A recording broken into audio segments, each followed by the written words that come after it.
পরাজিত নন স্যার। পরাজয়ের গ্লানি আপনাকে মানায় না স্যার। ঠিক বলেছো বরেন।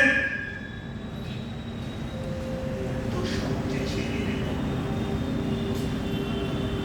ছেড়ে দেওয়ার পাত্র আমি না বরেন।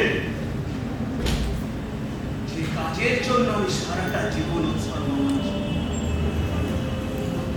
যে কাজ আমার স্বপ্ন, তাকে আমি এত সহজে বিসর্জন দিয়ে দেব? কিছু একটা করতে হবে আমাকে। যেন তেন প্রকারে আমায় জিততে হবে বলে। নিশ্চয়ই হবে স্যার। প্রতিশোধ নিন। আর প্রতিশোধ।